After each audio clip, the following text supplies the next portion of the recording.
का बकायदा आगाज करेंगे। और अभी आपको बताएं कि नेपरा ने बिजली 9 रुपए 89 पैसे फी यूनिट महंगी करने की मंजूरी दे दी है। माहाना फ्यूल एडजस्टमेंट की मद में बिजली जून के लिए महंगी होगी। नेपरा की जानिब से ये कह दिया गया है, जबकि इजाफे से 133 अरब रुपए का सारिफीन पर इजाफी बोझ पड़ेगा। तो नेपरा ने बिजली 9 रुपए 89 पैसे फी यूनिट महंगी करने की मंजूरी दे दी है। आपको हम खबर से आगाह कर रहे हैं, नेपरा ने एक बार फिर बिजली की कीमतों में इजाफा कर दिया है। नेपरा ने बिजली 9 रुपए 89 पैसे फी यूनिट महंगी करने की मंजूरी दे दी है। माहाना फ्यूल एडजस्टमेंट की मद में बिजली जून के लिए महंगी होगी। मजीद तफसीलात जानेंगे अपने नुमाइंदे अवैस कियानी से। जी अवैस, बताइएगा क्या तफसीलात हैं। देखिए, CPPA ने जो है दरख्वास्त दी थी नेपरा अथॉरिटी ने, और नेपरा अथॉरिटी ने आज इसका जायजा लिया है। 9 रुपये 89 पैसे फी यूनिट जो है बिजली मजीद महंगी करने का जो है मंजूरी दी गई है। माहाना फ्यूल प्राइस एडजस्टमेंट की मद में जून के लिए जो है ये इजाफा जो है इसको मंजूर किया गया है। बताया जा रहा है कि इससे 133 अरब रुपए का इजाफी बोझ जो है 10 कंपनियों समेत लेस्को की जो है उस पर सार्फिन पर पड़ेगा, और तफसीली फैसला जो है वो नोटिफिकेशन जारी किया जाएगा कुछ दिनों तक, और उसके बाद अगले माह के बिलों में जो है ये इजाफा वसूल किया जाएगा सार्फिन। अच्छा वैसे क्या नहीं, क्योंकि 3 मराहिल में जो बिजली की फी यूनिट बेसिक कीमत है उसमें भी इजाफा किया गया था, तो इस माह उसको मिला के और इसको मिला के टोटल सारिफीन को कितने इजाफी बिल अदा करना पड़ेंगे? देखिए, इसमें जो इसमें आप बात कर रहे हैं बेसिक टैरिफ की, तो बेसिक टैरिफ का बेसिकली नोटिफिकेशन जो है वो जारी होना है, उसके बाद कैलकुलेशन होनी है। ऑलरेडी जो बिल आए हैं सार्फिन को उसमें इजाफा लग के आया है, जो पुराना माहाना फ्यूल प्राइस एडजस्टमेंट है। लेकिन जो 3 मराहिल में जो 3.5 रुपये फी यूनिट का जो इजाफा होगा उसका बाकायदा तौर पर नोटिफिकेशन पावर डिवीजन की तरफ से जारी होगा, और उसके बाद कैलकुलेशन होगी कि कमर्शियल, इंडस्ट्रियल और जो डोमेस्टिक जो यूजर्स हैं उन पर कितना इजाफा जो है वो लागू किया जाए। उसकी बेसिक बुनियादी वजह ये है, जो सब्सिडी का हवाला जो दिया गया था गवर्नमेंट की तरफ से, नेपरा में खुद ये बताया गया था कि हम सब्सिडी देंगे, तो 7.91 पैसे फी यूनिट का जो इब्तदाई तौर पर जो 3.5 रुपये फी यूनिट का जो इजाफा है वो भी इसको कैलकुलेट किया जाएगा, तो ये यकीनी तौर पर 15 रुपये यूनिट पड़ेगा। लेकिन अभी नोटिफिकेशन होना है, उसके बाद जो है ये बिल तैयार होने हैं जो कि लागू हो गए। जो आइंदा जो आने वाला जो बिल होगा उसमें सार्फिन को जो है ये इजाफी रकम जो है वो देनी पड़ेगी। ऑलरेडी ही सार्फिन जो है FPA के मद में जो है इजाफी रकम जो है वो अपने बिलों में दे रहे हैं, लेकिन 15 रुपये फी यूनिट तक जो है ये इजाफे का इम्कान जाहिर किया जा रहा है। लेकिन नोटिफिकेशन पावर डिवीजन जारी करेगा बेसिक टैरिफ के हवाले से भी, और FPA जो आज मंजूर हुआ है नेपरा 2 दिनों बाद इसका नोटिफिकेशन भी करेगा, तो वो उसको ऐड ऑन करके जो है फिर बिल जो है वो भेजे जाएंगे। लेकिन आवाम जो है एक बड़े इजाफे के लिए तैयार है।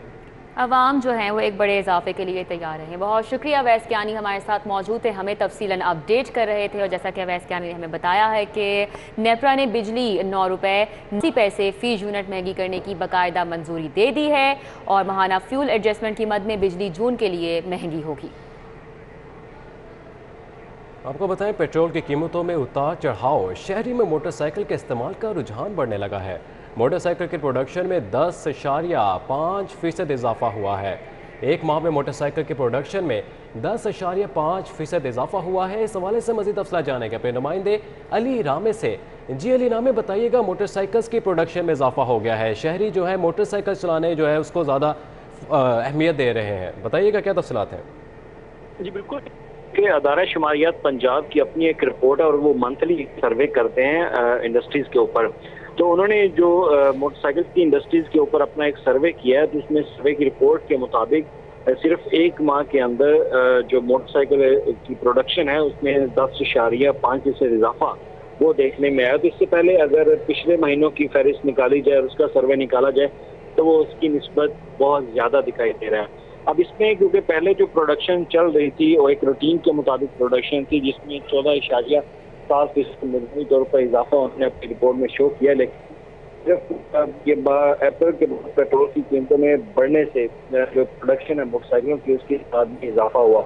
उसकी वजह ये है कि क्योंकि अब पेट्रोलियम मसनूआत बहुत महंगी हो चुकी है, उसमें बहुत सारा कीमतों के ऊपर पहले पेट्रोल की कीमतों में इजाफा, फिर हुकूमत ने कुछ कम किया, लेकिन इसमें जो मोटरसाइकिल की खरीदारी है उसमें इजाफा और इजाफा होने के बाद जो प्रोडक्शन सेक्टर है इसका उसमें भी इजाफा देखने में आया। तो सिर्फ एक माह के अंदर, पिछले एक माह के अंदर जो रिपोर्ट बता रही है वो 10.5% प्रोडक्शन में इजाफे का बता रही है कि प्रोडक्शन जी 10 में इजाफा हो चुका है। बहुत शुक्रिया अली रामे, आप हमें तफसीलात से आगाह कर रहे थे।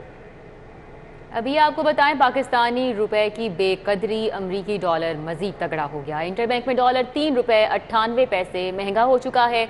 इंटरबैंक में पहली बार डॉलर 240 रुपए की बुलंद तरीन सतह पर पहुंच गया।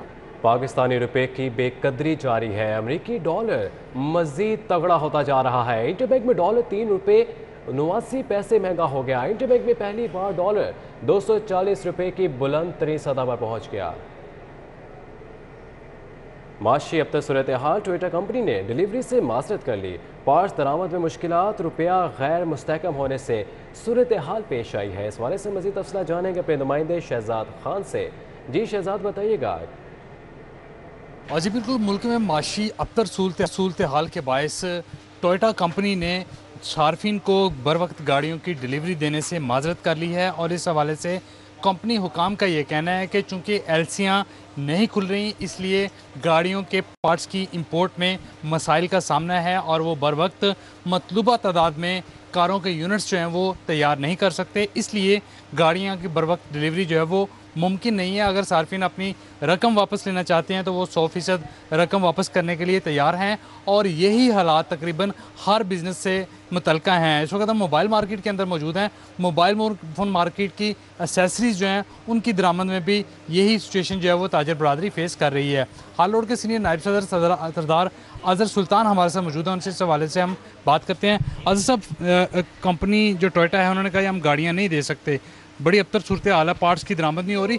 आपके बिज़नेस की क्या सिचुएशन चल रही है मोबाइल एसेसरीज़ की? देखें जी, एक तो टोयोटा कंपनी है, ठीक है, उनके भी मसाइल हैं, कोई डॉलर के मसाइल हैं, लेकिन इसमें जहाँ डॉलर के प्रॉब्लम है वहाँ कंपनियों की मर्ज़ी और अपनी इजारादारी भी शामिल है।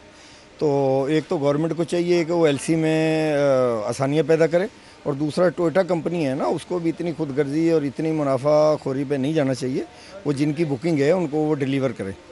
हमारे जो है मोबाइल एसेसरी, इसमें एचएस कोड है हमारा 8485, उसकी उन्होंने बैन किया हुआ है। हमारे हज़ारों कंटेनर कराची पोर्ट पे खड़े हुए हैं, जिसकी वजह से मार्केट में शार्टेज शुरू हो गई है। एक तो डॉलर की फ्लैक्चुएशन, हमारा डेली जो है 3 रुपये 4 रुपये डॉलर बढ़ रहा है, उसकी वजह से ताजर परेशान है। दूसरा, गवर्नमेंट की जो पॉलिसीज़ हैं उसकी वजह से हमें बड़ी परेशानी हो रही है। तो हमारी गवर्नमेंट से रिक्वेस्ट है, एक तो हमारी ये जो पार्ट्स के ऊपर एलसी जो है इसको इजाज़त दी जाए ताकि हमारे जो खड़े कंटेनर हैं उससे हमारा माल आ सके, और दूसरा ये डॉलर को भी कंट्रोल करें, इसकी वजह से हमारे कारोबार पे बहुत ज़्यादा फ़र्क पड़ रहा है। बिल्कुल जी, इस वक्त मोबाइल फ़ोन मार्केट के अंदर बताया जा रहा है कि यहाँ पे भी चूँकि एलसी ना खुलने की वजह से भी मसाइल का सामना है। इसके अलावा हज़ारों कंटेनर ऐसे हैं जो पोर्ट्स पर फंसे हुए हैं और मार्केट के अंदर मोबाइल एसेसरीज़ की शॉर्टेज जो है वो पैदा होना शुरू हो गई है। पार्ट्स दरामद करने में मुश्किल आमना है। शहजाद खान हमें अपडेट कर रहे थे, बहुत शुक्रिया आपका। शहर में बिजली की लोड शेडिंग पर काबू नहीं पाया जा सका। लेस्को को 600 मेगावाट शॉर्टफॉल का सामना है। कंपनी की डिमांड 4830 है और फराहमी 4230 मेगावाट होने लगी है। मज़ीद तफसीलात जानेंगे शाहिद सिपरा से। जी शाहिद सिपरा बताइएगा।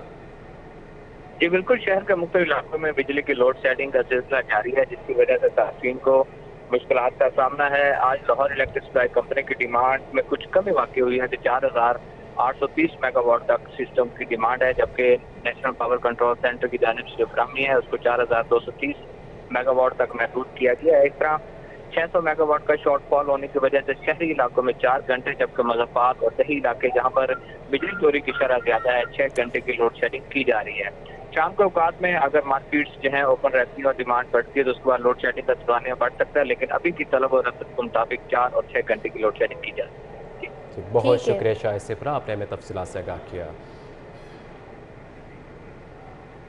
खबरों का सिलसिला आगे बढ़ाएं और आपको बताएं, पंजाब असम्बली का इजलास, panel of chairman Waseem Khan इजलास की सदारत कर रहे हैं।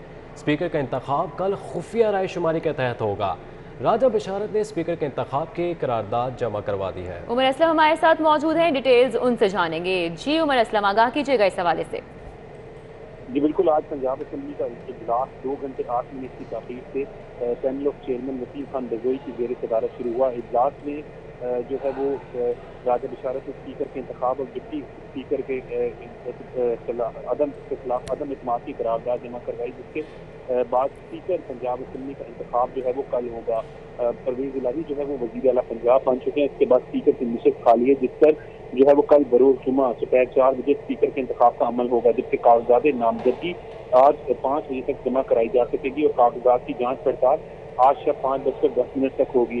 राजा बिशारत में स्पीकर के इंतखाब और डिप्टी स्पीकर के अदम एतमाद की करारदाद जमा करवाई, जिसे ऐवान ने कसरत राय से डिप्टी स्पीकर के खिलाफ तहरीक एतमाद की करारदाद को मंजूर किया। इजलास में ये भी बताया कि खलील साहिब सिंधु ने पॉइंट ऑफ ऑर्डर पर जब गुफ्तगू की तो जो मुर्गी पालने कुकड़ी अल्फाज रखने पर उनका कहना था कि मुर्गी पालने वाले को अगर कुकड़ी कहते हैं तो इस्लामाबाद में जो है वो फिर जो है वो इसी तरीके से उन्होंने तनकीद भी की। जबकि इजलास जो है वो आज जो है वो इस वक्त panel of chairman Waseem Khan रजोई ने एजेंडा मुकम्मल होने पर जुमे के रोज 4 बजे तक के लिए मुस्तैद कर दिया है। जी, खुफिया राय शुमारी के तहत स्पीकर का इंतखाब किया जाएगा। उमर असलम हमें अपडेट कर रहे थे, बहुत शुक्रिया आपका। खबरों का सिलसिला आगे बढ़ाएं और अभी आपको बताते चलें कि पंजाब यूनिवर्सिटी के 2 नए प्रोग्राम्स में एमफिल करवाने की इजाज़त मिल चुकी है। पंजाब यूनिवर्सिटी को स्पोर्ट्स साइंसेज में एमफिल की इजाज़त मिल गई है, जबकि फिजिकल एजुकेशन में भी एमफिल प्रोग्राम के लिए ग्रीन सिग्नल मिल चुका है। एजुकेशन कमीशन ने पंजाब यूनिवर्सिटी को NOC भी जारी कर दिया है। पंजाब यूनिवर्सिटी को 2 नए प्रोग्राम्स में एमफिल करवाने की इजाज़त मिल गई है। मज़ीद तफसीलात जानेंगे अपने नुमाइंदे इमरान यूनुस से। जी इमरान यूनुस, बताइएगा इस हवाले से क्या तफसीलात हैं? जी बिल्कुल, पंजाब यूनिवर्सिटी को हायर एजुकेशन कमीशन ने 2 नए प्रोग्राम में एमफिल डिग्री शुरू करवाने की इजाज़त दे दी है और इस हवाले से हायर एजुकेशन ने पंजाब यूनिवर्सिटी को बाकायदा तौर पर NOC जो है वो जारी कर दिया है। यूनिवर्सिटी ऑफ पंजाब को स्पोर्ट्स साइंसेज में एमफिल शुरू करने की इजाज़त जो है वो मिली है और इसके साथ साथ यूनिवर्सिटी को फिजिकल एजुकेशन में भी एमफिल प्रोग्राम शुरू करने के लिए ग्रीन लाइट जो है वो दिखा दी गई है। और HEC के हवाले से HEC का इस हवाले से ये कहना है कि अगर मुस्तकिल में मुकर्रर करदा मेयारात को कम किया जाता है तो इस NSE को जो है वो वापस लिया जा सकता है। चूंकि ये दोनों नए प्रोग्राम में एमफिल करवाने के हवाले से Punjab university higher education commission को यकीन दहानी कराई थी कि तमाम तर मेयारात जो हैं वो मुकम्मल किए जाएंगे। बहरहाल इजाज़त तो पंजाब यूनिवर्सिटी को इस 2 नए प्रोग्राम में एमफिल करवाने के हवाले से मिल गई है, लेकिन साथ साथ जो है वो HEC ने वार्निंग भी दी है कि अगर कहीं भी इन 2 प्रोग्राम में मेयार कहीं कम होता है तो ये NOC जो है वो वापस दिए जा सकते हैं। जी बहुत शुक्रिया इमरान यूनुस, हमारे साथ थे, अपडेट कर रहे थे, बहुत शुक्रिया। पीपल्स पार्टी वसती पंजाब के तंजीमी ढांचे को मजबूत बनाने के लिए मुतहरिक। हसन मुर्तज़ा की हिदायत पर जिला वाइज राब्ता कमेटियों की तश्कील का अमल शुरू कर दिया गया। जिला शेखुपुरा के लिए 6 रुकनी कमेटी तश्कील दे दी गई है। फसीउल्लाह हमारे साथ है, मजीद डिटेल्स उनसे जान लेते हैं। जी फसीउल्लाह, क्या डिटेल्स हैं?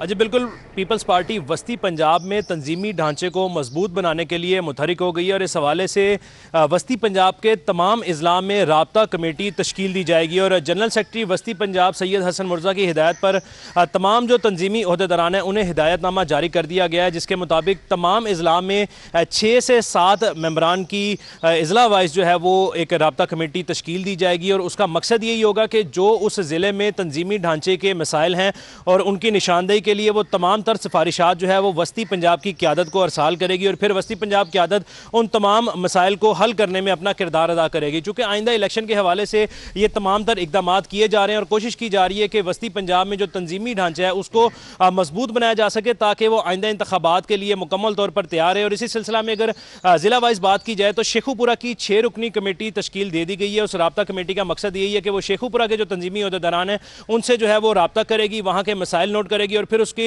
हल के लिए जो है वो इकदाम करेगी। इसी तरह दीगर जो वस्ती पंजाब के अजला हैं उस पर भी काम जारी है और जल्द ही वस्ती पंजाब के तमाम अजला में राब्ता कमेटियों का क़याम अमल में लाया जाएगा। जी बहुत शुक्रिया फसीउल्लाह, आपने हमें अपडेट किया। वज़ीर आला पंजाब चौधरी परवेज इलाही से साबिक वज़ीर आला पंजाब उस्मान बुज़दार ने मुलाकात की है। उस्मान बुज़दार ने चौधरी परवेज इलाही को वज़ारत आला का ओहदा संभालने पर मुबारकबाद दी। अली अकबर से मज़ीद तफसीलात जानेंगे। जी अली अकबर, बताइएगा किन अमूर पर तबादला ख्याल किया गया? वज़ीर-ए-आला पंजाब चौधरी परवेज इलाही से मुलाकातों का सिलसिला जारी है। आज सुबह से जो है वो मुख्य सियासी व समाजी शख्सियात जो हैं वो चौधरी परवेज इलाही से मुलाकातें कर रही हैं और उन्हें ओहदा संभालने पर मुबारकबाद दी जा रही है। अब से कुछ देर पहले जो है वो साबिक वज़ीर-ए-आला पंजाब सरदार उस्मान बुज़दार ने ऐवान वज़ीर-ए-आला में चौधरी परवेज इलाही से मुलाकात की। इस मुलाकात में मुल्क की मौजूदा सियासी सूरत हाल के ऊपर तबादला ख्याल किया गया और खासतौर पर कल जो पंजाब असम्बली में डिप्टी स्पीकर के खिलाफ तरीके अदम एतमाद लाई जा रही है उसके ऊपर भी तबादला ख्याल किया गया। जबकि मुलाकात में जो है वो सरदार उस्मान बुज़दार की जानिब से पंजाब में जो उनके दौर में तरक्याती मनसूबे जारी रखे गए थे उस पर भी चौधरी परवेज इलाही को आगाह किया गया है। जी ठीक है, बहुत शुक्रिया अली अकबर, हमारे साथ अपडेट कर रहे थे। खबरों का सिलसिला आगे बढ़ाना अब आपको बताते चलें कि PKLI में हेपेटाइटिस डे के हवाले से फ्री स्क्रीनिंग कैंप और वॉक का इनेकाद किया गया। आवाज जानेंगे कलीम अख्तर से। जी कलीम। हेपेटाइटिस के आलमी दिन की मुनासबत से यहाँ पर फ्री स्क्रीनिंग कैंप का भी इनकाद किया गया जिसमें दर्जनों शहरियों का स्क्रीनिंग टेस्ट किया गया। इसके बाद जो है वो वॉक का अहतमाम किया गया जिसके अंदर शहरियों में जो है वो आगाही फैलाई गई। ज़रा मज़ीद जान लेते इस वक्त मेरे साथ डेन मौजूद हैं डॉक्टर उस्मान इकबाल साहब। अच्छा सर, मुझे बताइएगा कि कितनी रेशो बढ़ती चली जा रही है हेपेटाइटिस की और किस तरह की इंफॉर्मेशन हमें फैलाने की ज़रूरत है और आलमी सतह पर क्या इक़दाम होने चाहिए?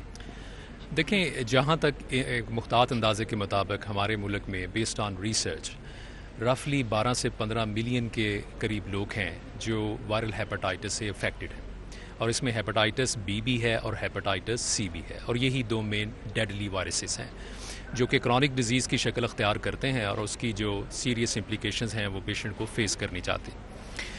इन द कम्युनिटी आपका जो सवाल है कि हमें क्या अवेयरनेस क्रिएट करनी चाहिए, तो सबसे इसमें बहुत सारे फैक्टर्स हैं जो कि ये किरदार अदा करते हैं कि ये वायरस किस तरह फैलता है और इसे किस तरह इफ़ेक्टिवली कंट्रोल किया जा सकता है। तो मैं समझता हूँ कि हमारी दो ऑब्लिगेशंस हैं, एक सोशल ऑब्लिगेशंस हैं और एक प्रोफेशनल ऑब्लिगेशंस हैं। कम्युनिटी में जो आम पब्लिक के लिए जो इम्पॉर्टेंट चीज़ उन्हें समझने की ज़रूरत है कि जब भी वो किसी मेडिकल कंसल्टेशन के लिए जाएँ तो किसी मुस्तनिद डॉक्टर के पास जाएँ। कभी किसी हजाम के पास जाएं तो ऑलवेज़ उनसे डिमांड करें कि उनके जो इंस्ट्रूमेंट्स हैं वो स्टेराइल हों। कभी ब्लड ट्रांसफ्यूजन कहीं आपको देना पड़े या आपको दरकार हो तो उसके लिए भी ज़रूरी है कि किसी एक्रेडिटेड या मुस्तनद ब्लड बैंक से रब्ता करें ताकि वो जो खून आप में मुंतकिल हो रहा है वो साफ़ और शफाफ। अच्छा, बिल्कुल इनका कहना था कि यहाँ पर जो पाकिस्तान के अंदर 12 से 15 मिलियन ऐसे लोग हैं जो कि इस हेपेटाइटिस से मुतासिर हैं। उनका ये कहना है कि जो इस्तेमाल शुदा अशिया हैं जैसे ब्लेड्स हैं, इसके अलावा जो सिरिंजेस वगैरह हैं वो दोबारा इस्तेमाल ना कीजिए और जो हेपेटाइटिस से मुतासिर हैं उन्हें स्क्रीनिंग करवानी चाहिए ताकि उनको वैक्सीन लग सके। जी कलीम अख्तर, बहुत शुक्रिया आपका।